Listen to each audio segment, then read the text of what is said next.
Good afternoon to you all, ladies and gentlemen. I don't need to introduce myself, you know my name. I find it challenging to condense 3.5 years in a number of concentration labor camps. I will get down to sharing my testimony with you. I was only 3 years old when the Nazis came to power in Germany in 1933. So I did not have a normal childhood because the Nazis immediately began passing anti-Jewish laws discriminating against innocent Jews. There were many Jews living in Kassel whose families had been there for generations. They had been loyal citizens. Some of them had actually fought in the German army in the First World War and had even won decorations for bravery. No matter, they were all deprived early on of their German nationality. They began dismissing Jewish civil servants. Jewish doctors and lawyers were forbidden to act for non-Jewish clients. They also began expropriating Jewish businesses by threatening the owners, the Jewish owners, with dire consequences if they refused to sign a sale contract to a Nazi at a tiny fraction, usually under 10% of the true value of that Jewish business. By 1938, more than half Jewish businesses had been transferred to non-Jewish owners in that manner. Jews were desperate to leave Germany, but the world was totally indifferent. Many of you, particularly the younger generation, are probably totally unaware of this. You witness hundreds of thousands of refugees roaming from country to country and being accepted, given refuge. Many of them do not even accept refuge in the first safe country they come to. They have specific countries in mind. Hence, the swarm of refugees making their way daily into the UK. They all pass through France at least on the way here and would readily be granted refuge in France, but they've selected to come here. If only that had been the position years ago, back in the 1930s. Many Jews, well, not many, but quite a number of Jews actually paid professional smugglers to take them across the border, the land border, into adjoining countries like France and Belgium, thinking they were safe from the Nazis. Alas, they were mistaken, and when the Nazis later occupied these countries, the vast majority of these Jews who had fled were rounded up and sent to the death camps. America was publicly criticized for not doing enough to help save Jewish people, Jewish refugees, fleeing to save their lives. And I think partly to deflect this criticism, they organized an international conference in June 1938, known as the Evian Conference. 32 countries attended. They discussed how to help Jews leave Germany. They talked for 2 weeks, and the end result was absolute zero. Some academics call it the conference of shame because it was a public exposure of the total indifference of all these countries towards Jewish suffering. And it may well have encouraged Hitler as giving him the green light to continue his extermination plans. Not many months later, the national orgy of what is known as Kristallnacht, or the Night of the Broken Glass, took place. And some academics believe that really was the actual beginning of the Holocaust. My father was arrested in the spring of 1939 and deported to Poland by the Nazis. The Poles refused to accept him because he had left more than 20 years earlier and had given up his Polish nationality. The The Nazis then said he would be sent to a concentration camp, some of which were opened in Germany before the war. My mother pleaded for his release, and she was told that only if he had a visa entitling him entry into another country would they let him go. After many abortive attempts, my mother received a visa for my father to enter the UK from a passport officer at the British consulate in Berlin. At the time, she just called him an angel. We didn't know who he was. I do know now that his name was Frank Foley. I don't have time to go into it, but if you go online with the name Frank Foley, you'll read a heartwarming story. He was actually a spy for MI6, and his passport position was his cover. When the Nazis saw this visa, they insisted that my father leave within 24 hours. Very reluctantly he did so, because he not only gave the visa to my father, but also promised my mother that she, my younger brother, and I would receive visas from him in a matter of weeks to follow my father to the UK. Sadly, 2 weeks after my father left, the Second World War began, and we were now trapped in Germany. The situation of Jewish people was really extraordinarily hard and dangerous. We had to wear yellow stars on our outer garment, which of course exposed us to discrimination and sometimes assault. We were not permitted to enter any non-Jewish shops. All the Jewish shops had been vandalized during that Kristallnacht event. Incidentally, following that event, the Nazis fined the Jewish community 1 billion German marks, holding them responsible for the damage caused by the Nazis attacking Jewish property. Jews had to pay for it. The height of irony.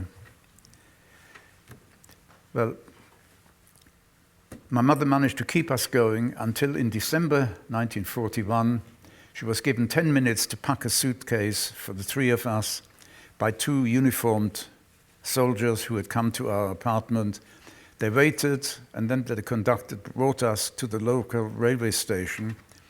When the number of Jews assembled there, each with a suitcase, had grown to around 1,000, we were packed into a train, traveled for 3 days and nights into the unknown, and found we had been taken to Riga, the capital of Latvia. May I please have the first? That's it. You will see bottom left Kassel, top left Riga, a distance of around 1,000 miles. We were marched into a ghetto in the town of Riga, and we soon found out, pressure of time does not permit me to go into detail, but I'm about to describe an atrocity which you can also see confirmed online if you're interested. We found out that this Riga ghetto had been occupied by practically 30,000 Riga Jews who a mere 6 months earlier had been forced to leave their private homes and resettle in that ghetto.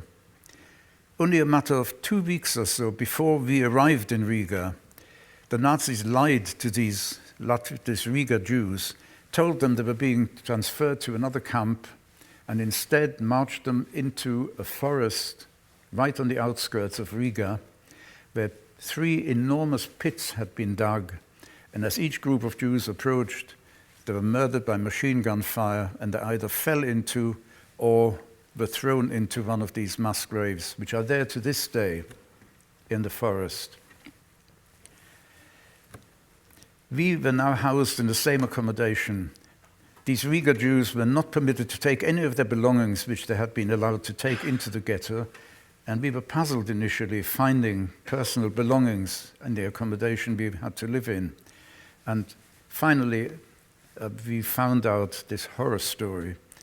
We were addressed by a Nazi officer who told us that everyone had to go to work, being marched into the town to work in factories to do jobs supporting the Nazi war effort.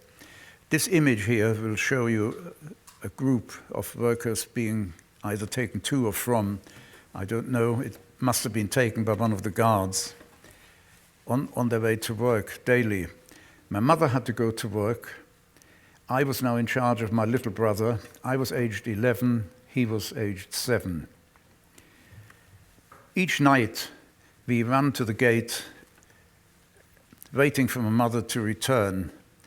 And on one occasion, in order to enforce their edict, forbidding any food being brought back into the camp after work on our way back. Although we were on a starvation diet from day one of arriving there until some 3.5 years later, the day of our liberation, not a day went by without us being starving. And starving does not mean hungry.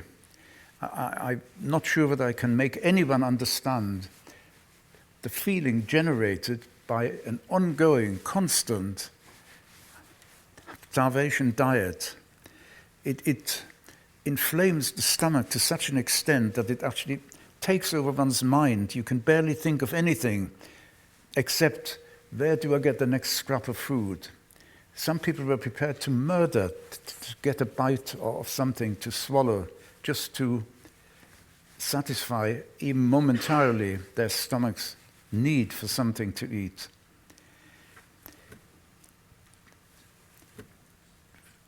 The guards who escorted these groups to work stayed around all day long, and they had been primed that if anyone was seen to have weakened and did not work as diligently as the Nazis expected in return for feeding us this starvation diet, the guards would either make this person voluntarily, or if he refused or she refused, they would be dragged, as you see here, to an execution site where the victim would be shot and their body thrown into a mass grave. That is how the Nazis organized getting maximum return from minimum feeding of us. That was the reason we were kept alive, to exploit our labor. We were in this camp for 3 months when we experienced our first selection. I'm not sure, some of you may know what selection means. We had to shuffle forward single file until each one of us stood in front of an SS officer who would glance at the person for a moment and then point left or right. We were so innocent after 3 months in the camps that we didn't realize the significance of this gesture, live or die. And sometimes adult children who saw their parents pointed in the opposite direction pleaded with the SS officer to point them in the same direction as their parents so as not to separate the family, little knowing that they were in fact attempting to commit suicide, because all these elderly, infirm people were pointed one direction. The Nazis told another lie, saying they were being sent to another camp where the work would be less demanding. In fact, they were dead before the day was out. And believe it or not, they were forced to strip naked before they were murdered, and their clothing was sent back to our camp, where it was sorted prior to being sent back to Germany to be distributed to needy Germans. In sorting the clothing, some of the sorters recognized items of clothing which had been worn by their loved ones on the day they were sent away. Time does not permit me to tell you much more about this camp. In August 1943, a group of around 2,000 of us were separated. Each morning we had to have a morning assembly, and numbers were called out by an SS officer with a list who ticked these numbers. And the numbers had to tally, although they were murdering people without number. Nevertheless, each morning the numbers had to tally. Otherwise, we had to stand there for hours while they searched for people whose number was not ticked. We were called out. Each number called out had to step forward, and eventually this group of us selected were packed into cattle trucks and told we were being taken to another camp. No names. We traveled for some time. These were closed wagons with the doors locked from the outside. Sometimes we had a bucket inside for our bodily needs, but never, regardless of how long the journey took, and there were a number of journeys, did we ever get a scrap of food or a sip of water. We arrived at our next camp, which was a labor camp, purpose-built. All it contained was wooden large barracks with 3-tier bunk beds. And in this camp, every one of us had a bunk bed to call their home.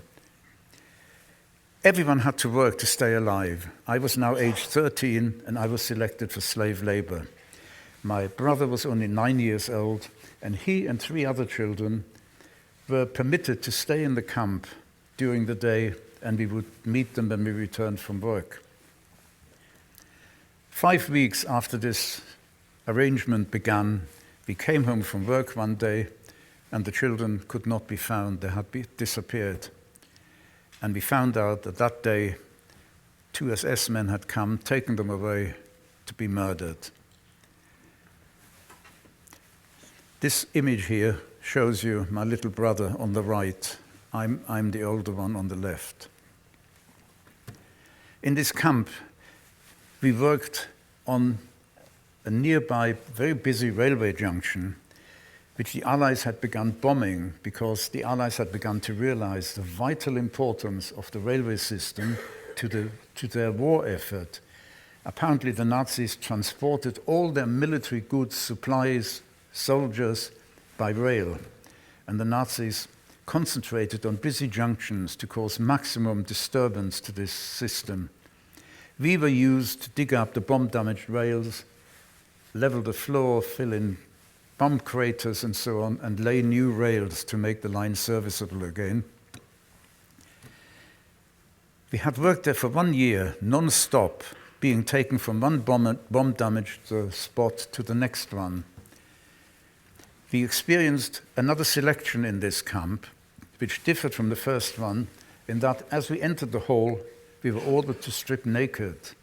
And then stark naked, we had to shuffle forward again to face another dreaded SS man, both men and women naked, incidentally. He again looked cursorily at the person standing there, and again left or right. By now, no one was naive. Each one knew which was the side surviving this selection and which side, the other side, would be the ones condemned to be murdered. As I shuffled forward, the man behind me whispered to me, "If he asks you your age, say you're 17. And as though he had a premonition, as I stood there, that is the question I was asked. And as my angel, as I call him, behind me had prompted me, I replied 17. And he pointed me in the direction of those surviving this selection. My mother, who was a short distance behind me, heartbreakingly was pointed in the opposite direction. I didn't know because I had left the hall already, I only found out later. I had to walk out into the open and join my group of survivors. Those condemned had to leave the hall through another door and join their crowd of condemned people. I had barely reached my side when a small group from the condemned side began racing across, trying to reach us and mingle among the survivors to save their own lives. The guards stopped any more running across and began searching for people who they thought they recognized. They dragged them back to the condemned side. And only then did I realize that my late mother had been one of those racing across to save her life. And she was extraordinarily lucky. The guards did not recognize her, and she managed to save her life that day, and in fact stayed alive to be liberated together with me a little under a year later. We were then packed into cattle trucks. We reached a concentration camp called Stutthof. Here you see an image or 2 images of Stutthof.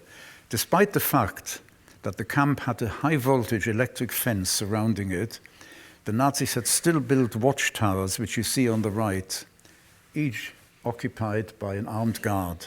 On the left, you see, of course, there were many, many more barracks, just a sort of a limited view of what such a camp looked like. We were the envy of the camp. The entrance gate of Stutthof was known as the death gate, because once you entered Stutthof, it was effectively a death sentence. Very few people left Stutthof alive once they had entered. We became the envy of the camp when it became known that our group of about 300 slave workers who had worked for a year repairing these bomb-damaged railway lines were there in transit, that we would shortly be sent to another camp. So we would be one of a very small number to leave Stutthof alive, which indeed we did. After several weeks in Stutthof, we were transported to another camp. And this next camp was also situated close to a very busy railway junction, and we were immediately sent out to repair bomb-damaged rails, just like in the previous camp. And it became clear to us that we were allowed to live because we were an important source of labor.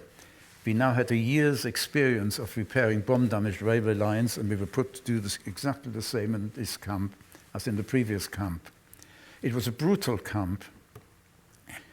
Time does not permit me to go into much detail, but one vivid image which is in my mind for I don't know how many decades, since 1944,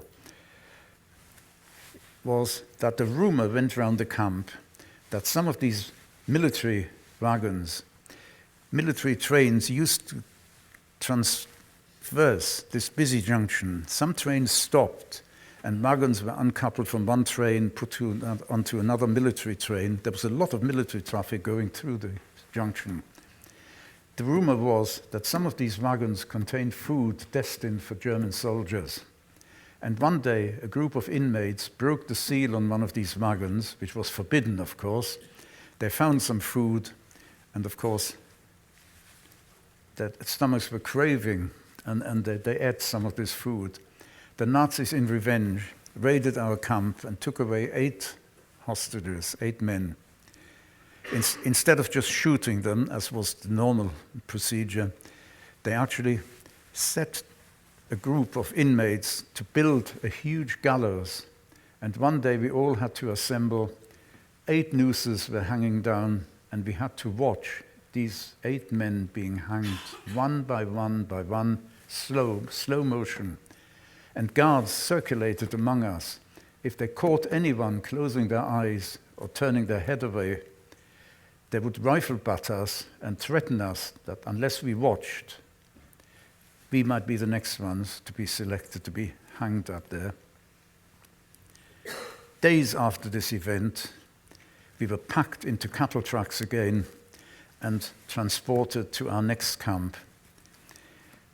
The next camp had a very German name. It was called Burggraben. It was a fairly small camp. And on the first morning there, the usual routine, we had to all assemble for early morning assembly. An SS officer went along ticking numbers. Names no longer existed. We were always known by a number. And there was punishment if you didn't remember your number. In Auschwitz, it was engraved or tattooed on your arm. We had to remember it. And if we misquoted our number, there was often a punishment which consisted of getting some lashes from a whip. So the number was deeply embedded in my mind, 56478. I will remember it as long as I live. Well, this next camp, as I said, first morning, the SS officer was going along, and somehow I felt him glancing at me, and I began to be extremely nervous because it was never a good omen to be noticed. The safest thing was to remain anonymous, and I realized that he had noticed me. I didn't know why or how. As he came up to me, he looked me up and down and said, "When everyone else is dismissed, you stay."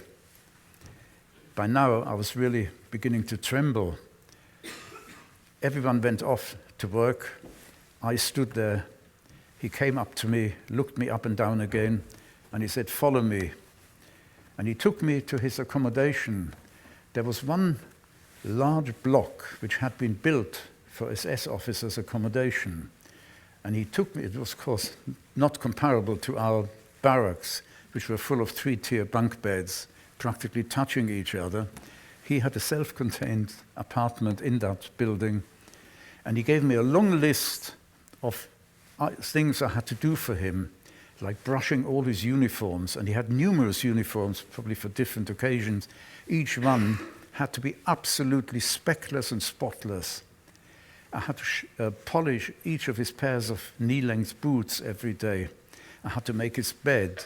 I had to wash his breakfast things and tidy up the apartment, make his bed. And I also was given the major task of cleaning the common parts of that large building, which had numerous apartments for SS officers. I had to clean the common parts from top to bottom of that building. I trembled as I worked, living in terror, because I was totally in his hands. If I had done anything to displease him, there would be no consequence for him if he'd either murdered me personally or handed me over to be murdered.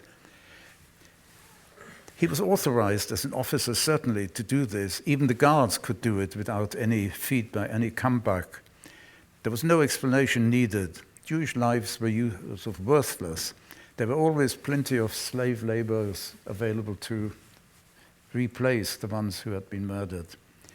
Each day, people went out to work and didn't return in the evening because either they'd been taken away, murdered, or had collapsed, because we had to work 7 days a week, long days, as I said, on starvation diet. And people have different sort of digestive needs. Some people coped with the starvation much better than others. Fortunately, this ordeal lasted only 3 weeks before we were packed into cattle trucks again. And this time we were packed so tightly that there was no room to sit down or crouch down as we had done previously.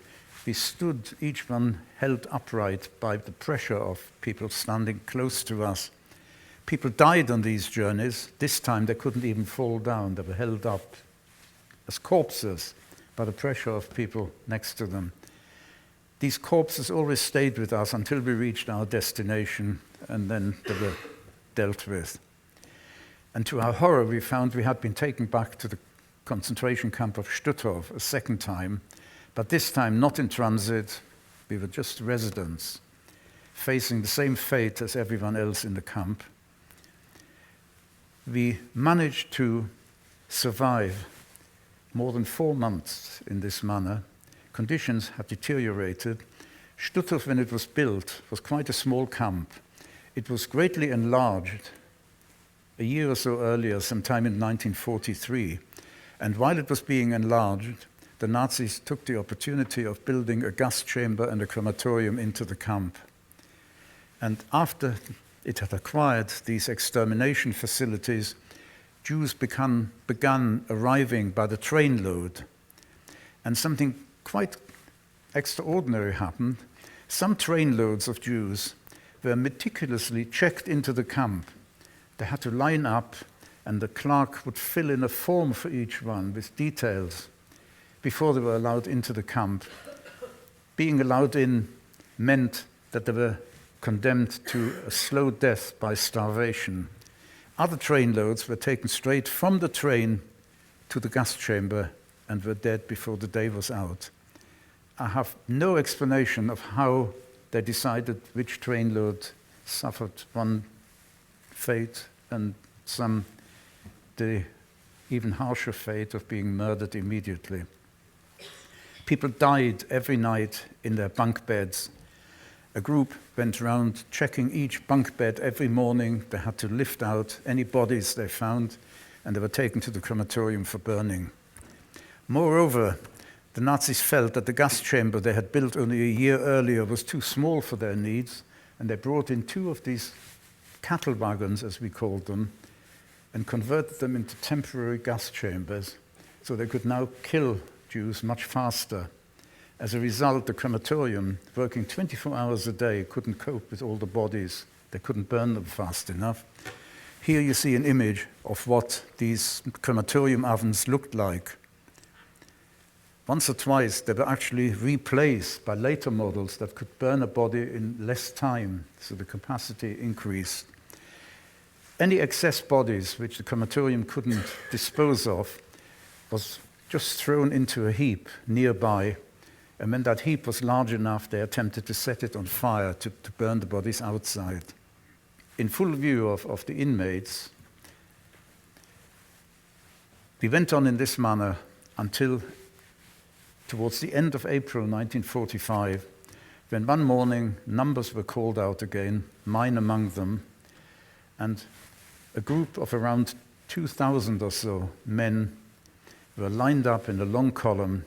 Each one of us was given a chunk of bread, equivalent to half a loaf of bread roughly, and under armed SS escorts we were marched out of the camp of Stutthof.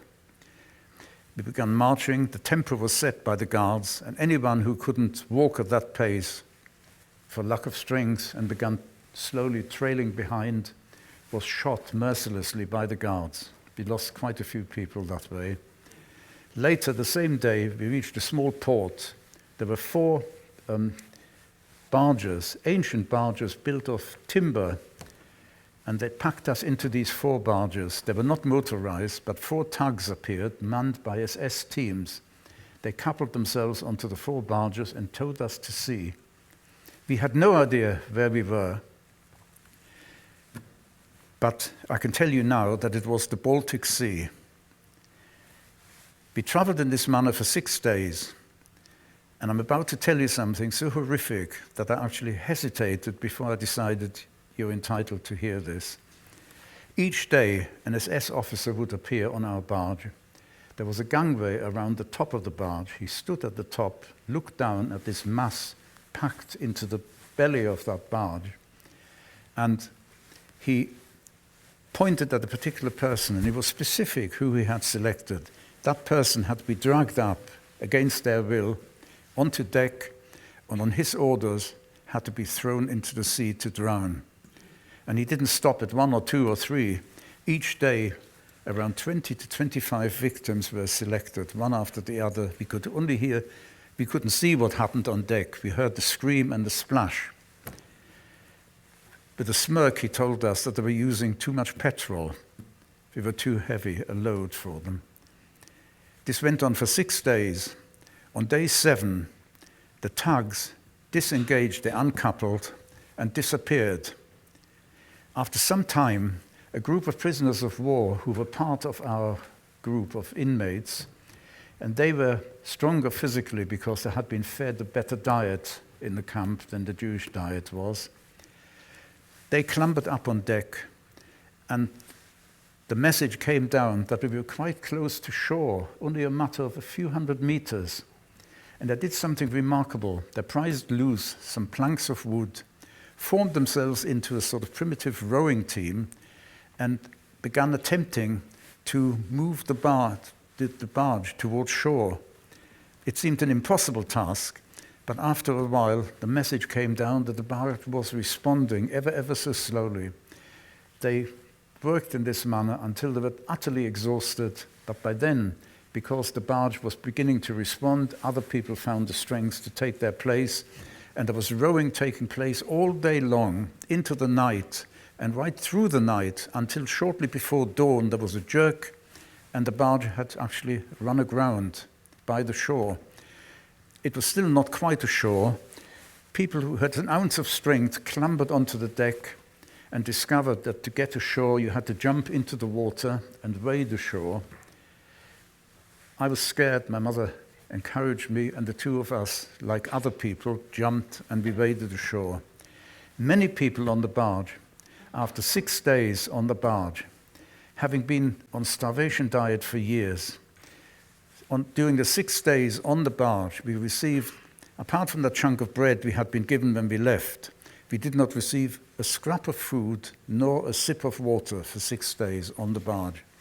So many people had reached a state where they were more or less half dead. They'd lost the will to live. They couldn't do anything to save themselves. They just remained seated and didn't move. The others, as I told you, clambered up on deck, jumped and went ashore. We got ashore, it was a pitch dark night, there was no moon, we couldn't see any sign of habitation, we had no idea where we were, and we couldn't decide which way lay safety. Was it safer to run one direction to the other? And while we were debating this, incredibly, the Nazi-manned tugs returned. They, of course, were livid seeing what we had done in their absence, and they divided into two groups. One mounted the barge, and we could hear incessant shooting. Everyone on the barge was murdered, shot by them. A second group came ashore, and we felt sure that we would be next. They would line us up and murder us as well. But I don't know what motivated them. They formed us into a column.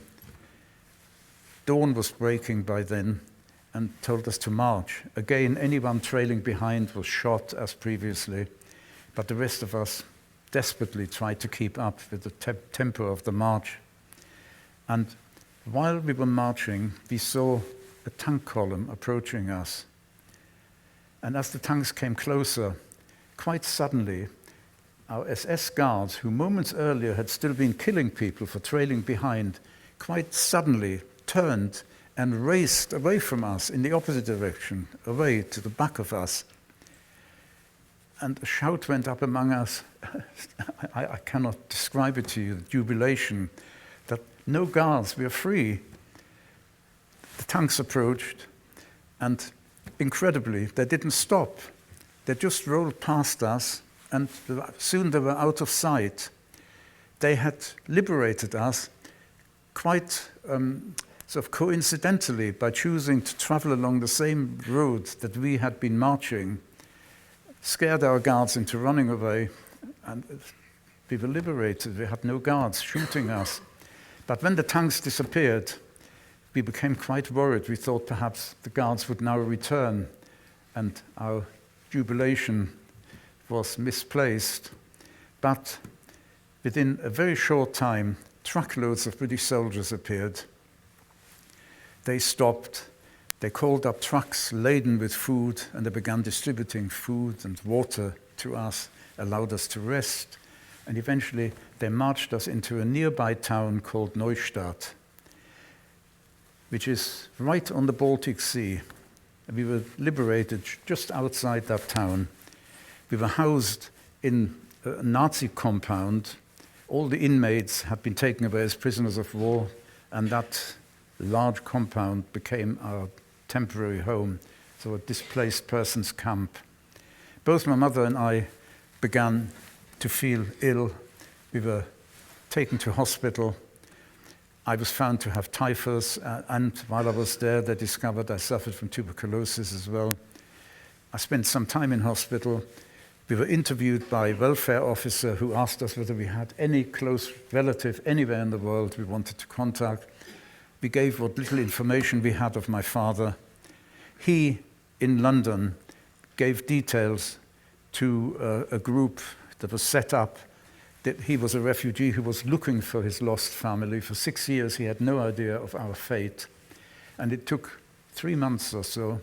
It was pre-computer days, before our two searchers were sort of coordinated and matched. And he heard that some of his family had survived.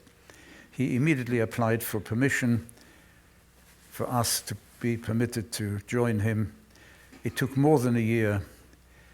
We were permitted only in September 1946, more than a year after our liberation, to enter the UK.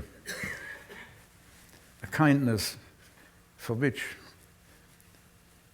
with experience, having experienced the kindness of the British people, we were so welcome, and they were so kind to us that I didn't dream I would ever again in my life experience anti-Semitism.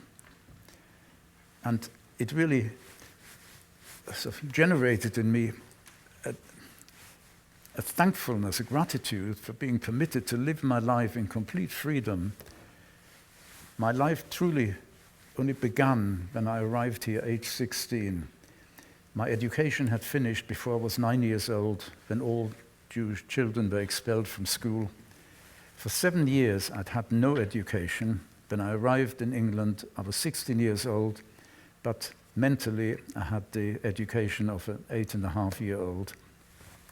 I had to learn English first, and then primarily, I confess, at my mother's instigation, much more than my father.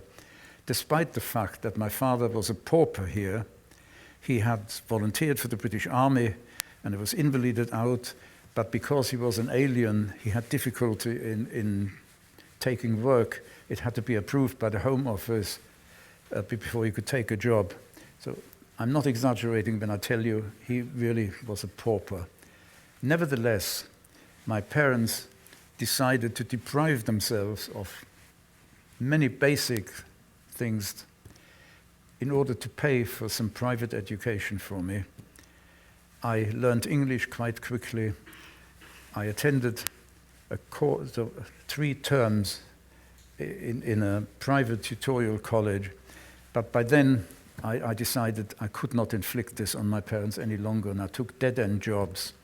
Later on, when I became sort of a bit more settled and mature and began thinking for myself, I decided that I wanted something a little more challenging for my day-to-day work. And I applied to university on advice from people. I was interested in electricity, and I applied for an electrical academic course. They refused to accept me because I didn't have the necessary qualifications. Told me what I needed. I attended a college, managed to get the qualification, reapplied to university. I was accepted, and eventually I managed to get a Bachelor of Science degree in electronics back in the 1950s. When I came to the UK, I decided to look forward, and for more than 70 years, I never went back, never set foot in Germany or Latvia or Poland. When in 2017, I was approached by the Holocaust Educational Trust and asked to return to this brutal camp of Stutthof, the one which has its own gas chamber and crematorium, to meet the young royal couple, Prince William and Princess Kate. They had been sent on a goodwill visit to Poland and Germany, and they requested to be permitted to visit a concentration camp. And because their itinerary had been set, the camp of Stutthof was selected as their place to visit because it was a mere 30 kilometers from their existing route. And they also expressed a desire to meet, if possible, some survivors. I and my friend Ziggy, who had both been in Stutthof, were selected to meet the royal couple.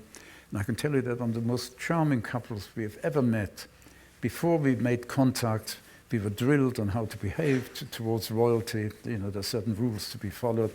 But once we had been introduced, all that was forgotten. Within minutes, it felt like speaking just to someone you would be happy to have as a permanent friend. Really, most charming people. And they have not forgotten us. I had the opportunity to meet Princess Kate at a garden party at Buckingham Palace last May. And when she saw me, she came up to me and greeted me as, "Hello, Manfred. How are you? I haven't seen you for a long time. How have you been keeping? I gathered that you had your portrait painted in the meantime." We had a lovely conversation. And she told me, among other things, that conversation we'd had 5 years previously when we first met, she had not forgotten. At the time, she told me that when they realized they were visiting a concentration camp, they were doing a lot of Holocaust-related reading. But she said, despite that, they were not prepared for what they saw and heard. If I may just have the shoes image online.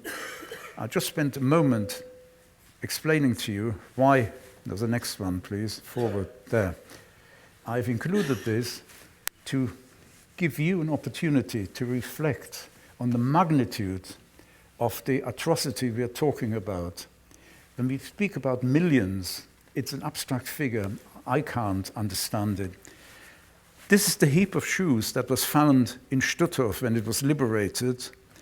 as each person approached the gas chamber, they had to take off their shoes and throw it onto this heap. And I would like you just for a moment to imagine each pair of these shoes represents one human being who lost their lives within half an hour of throwing their shoes. They were dead. Because moments after they threw the shoes, they entered the gas chamber, the poisonous gas was released, and that was the end of their lives. So just reflect for a moment. And I will finish by quoting to you. I have written it down here. This is what Prince William and Princess Kate wrote into the VIP visitors book. All of us have an overwhelming responsibility to make sure we learn the lessons and that the horrors of what happened is never forgotten and never repeated. To which I would add, please never remain silent when witnessing discrimination.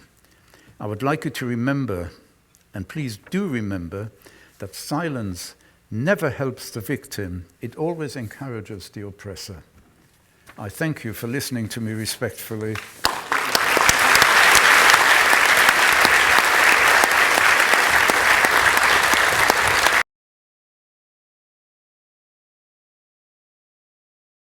Yes, I'll tell you that Ziggy had a remarkable experience. During that turmoil of liberation, we got separate. We were in the same death march, and jubilation at the moment of liberation was such that somehow Ziggy and I got parted, didn't know how to find each other. And when I was released from hospital, I was told I needed some recuperation in a convalescent home. And as I walked into the convalescent home, I met Ziggy, who was there, so we were reunited. We had first met in 1944 in a labor camp. Both of us were laboring to repair these bomb-damaged railway lines. He was Polish, I was German, and we found we had a common language of Yiddish, because both our fathers had spoken Yiddish to us. And we really bonded, because we were the only 14-year-olds still left alive in that group. We were separated again, and we found each other on that last death march shortly before we were, on the day of liberation, we met by chance on the death march. Ziggy was already ill with typhus, and I helped him. He said, I must sit down, I can't walk another step. And I said, Ziggy, if you sit down, you know you're dead. Come on, you can't stop. And I put my arm around his shoulders and sort of dragged him along, and he survived. When we were in the convalescent home, he received a letter written in Polish. It was from a lady who said, I'm looking for my son, called Zygmunt Schipper, your name. I was given this address by the International Red Cross. I'm writing to you, thinking possibly you are my son. Look at your left arm. If you have a scar, a pink-looking scar on your arm, you are my son. He looked, and indeed he had the scar. He considered himself an orphan, and then out of the blue, he got this letter from his mother. And both he and his mother settled in the UK. So we were reunited, and we have been friends for close on 80 years. There was not a soul alive in the world who I'd known longer than Ziggy.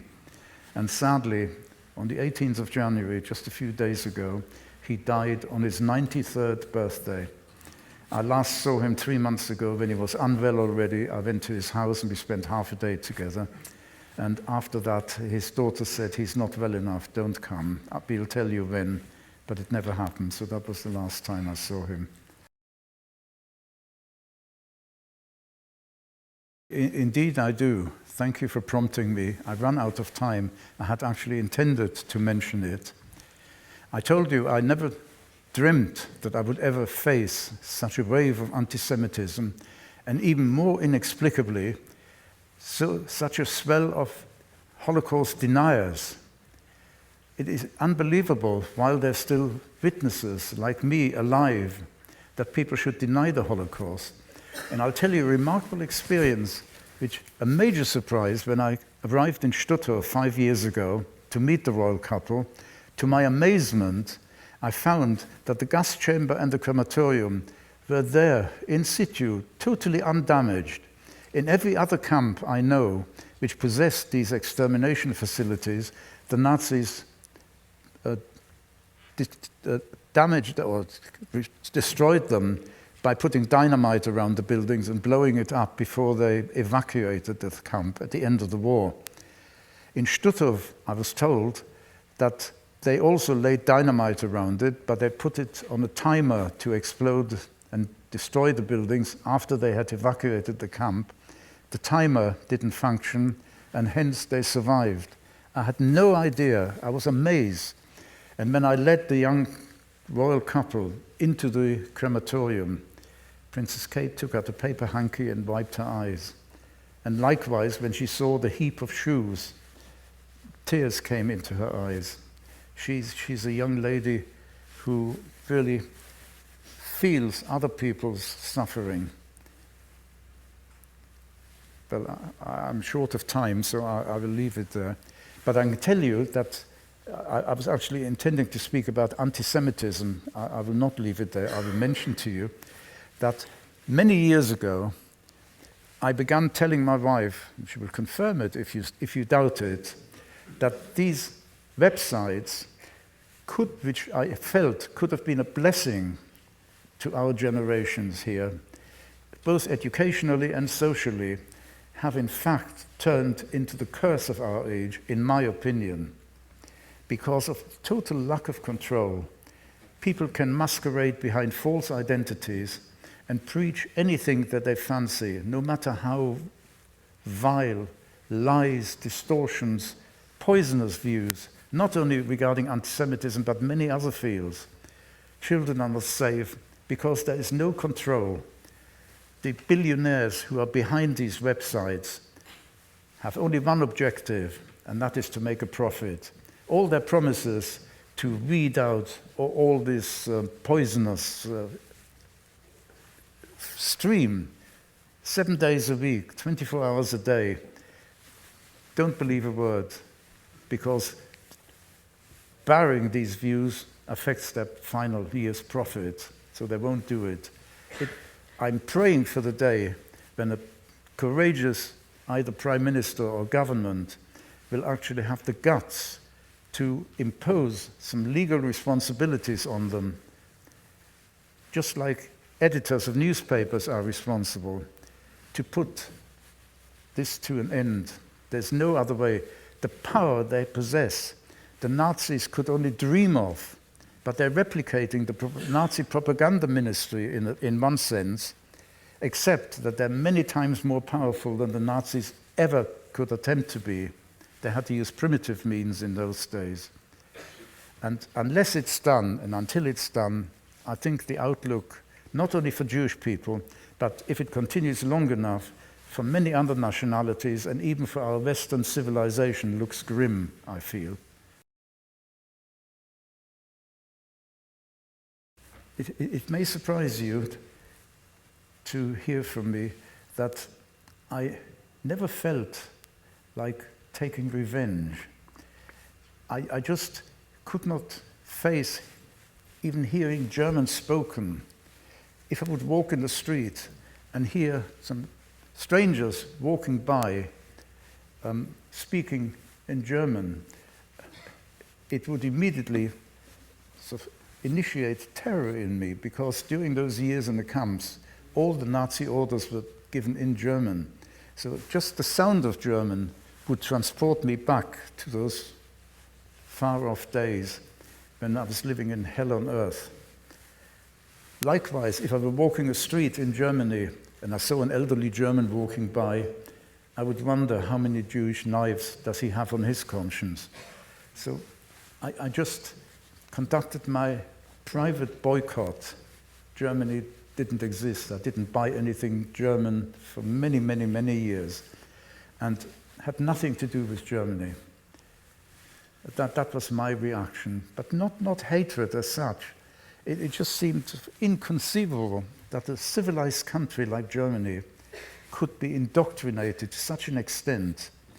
These SS officers were sort of unbelievably indoctrinated during the day, they could take a Jewish baby and throw them against the wall to bash their brains out. And in the evening, they would come home and be loving parents to their own family. How can you reconcile that? But that's what happened. And that is how I lived my life. Do you forgive? Can you? I cannot forgive. No, forgiveness is beyond me. But hatred was also beyond me. I didn't walk around thinking I'd love to murder a few Germans. No.